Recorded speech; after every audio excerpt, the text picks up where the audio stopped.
Olá pessoal, eu sou a professora Thalita, professora de língua portuguesa. E hoje então nós vamos continuar a falar de semântica. Mas agora a gente vai analisar uns outros aspectos que nós temos dentro da semântica.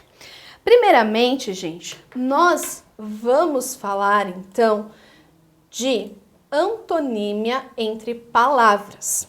Então a gente pode observar que as palavras podem se relacionar pela oposição de conteúdo. Bem é antônimo de mal, claro é antônimo de escuro e assim por diante. A antonímia se caracteriza pela oposição de sentido. As palavras mantêm alguma propriedade em comum, que é justamente o que permite a comparação. Então, gente, o que torna uma palavra antônimo da outra palavra é justamente elas terem algo em comum. Igual a gente colocou ali, bem é antônimo de mal. Por que antônimo de mal? Justamente porque eles têm em comum um sentimento. Agora, claro e escuro é a presença ou ausência de luz. Então, são palavras que apresentam essa oposição. Então, gente, tudo que eu for considerar antônimo igual preto e branco, porque ambas são cores. Então, eu preciso achar algo em comum dessas palavras, justamente porque, gente, para poder fazer essa comparação. Então, gente, essa oposição não é invalidada que exista um termo médio. Afinal, dizemos que uma pessoa não é magra. Não necessariamente queremos dizer que seja gorda. Há uma gradação quando caracterizamos pessoas, objetos, sentimentos ou estados.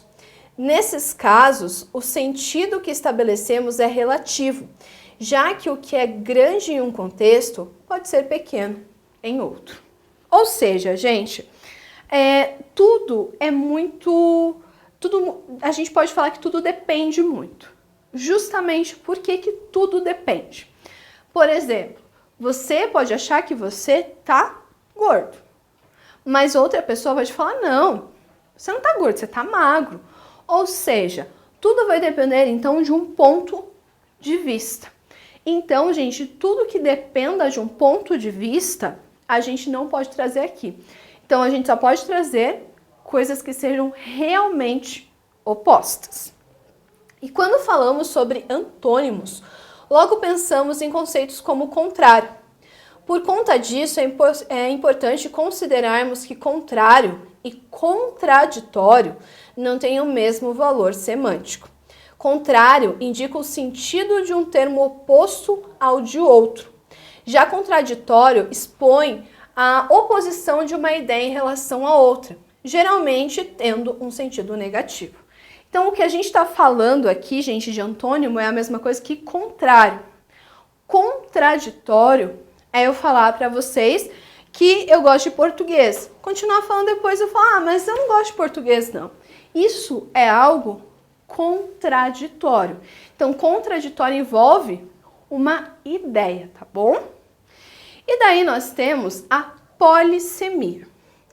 Poli, gente, quer dizer muitos. Semia, significado. Então, é o fenômeno no qual uma palavra ou frase admite diversos sentidos. O termo adquire significados diferentes do original, dependendo do contexto em que está inserido. A polissemia amplia o sentido da mensagem, contribuindo para a expressividade do texto. Assim, somos provocados a aumentar nossa capacidade de compreender os jogos de significação das palavras. Então, a polissemia, gente, são esses vários sentidos possíveis. Então, por exemplo, posso colocar que uma palavra é polissêmica? Posso. Então, gente, eu posso atribuir diferentes significados. Sei lá, por exemplo, se eu pego a própria palavra manga, sem nenhum contexto, ela pode ter um significado diferente. Pode ser a manga, como eu falei anteriormente, da camisa, ou a manga, então, a fruta. Então, gente, a polissemia ela vem justamente para tirar a gente da zona de conforto, para que a gente pense em outros significados possíveis. Para quem gosta de ver propagandas e tudo mais, Muitas vezes o marketing se utiliza então justamente dessa pluralidade das palavras. Então, é comum o emprego proposital da polissemia para gerar duplo sentido, uma vez que esses gêneros de publicidade têm como uma de suas marcas gerar ambiguidade para assim ampliar os sentidos pretendidos. Então, gente, é proposital, tá bom? Eles não colocaram essa polissemia ali porque, ai, nossa, passou, a gente não percebeu. Muito pelo contrário, eles colocaram de propósito.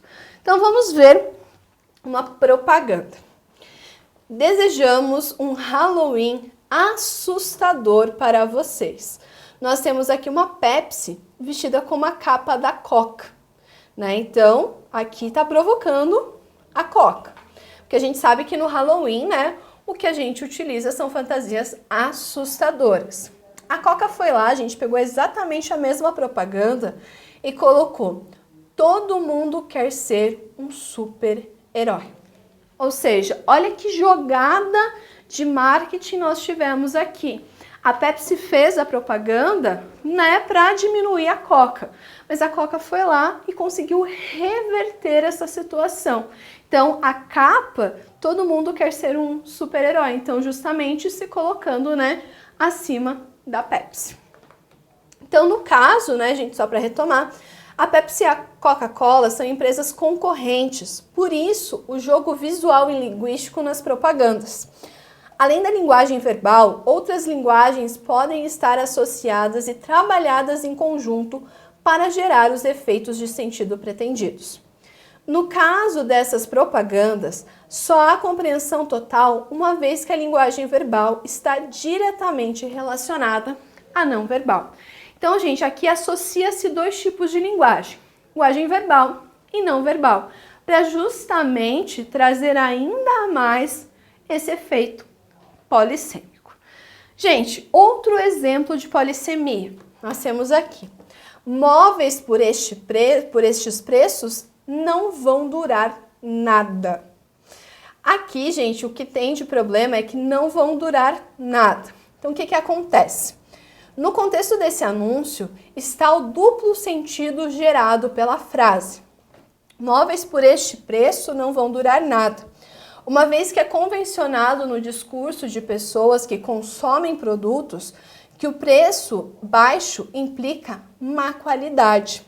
Sendo assim, gera duplo sentido uma empresa comercializar, faltou o Rzinho aqui, que comercializa, móveis, anunciar que, por estes preços, eles não vão durar nada, mesmo que se refira sobre o restante dos móveis em virtude dos preços baixos. Então a gente percebe que, diferentemente do que aconteceu no anúncio anterior, esse aqui dos móveis, nós percebemos que na verdade foi algo que eles não tinham essa intenção.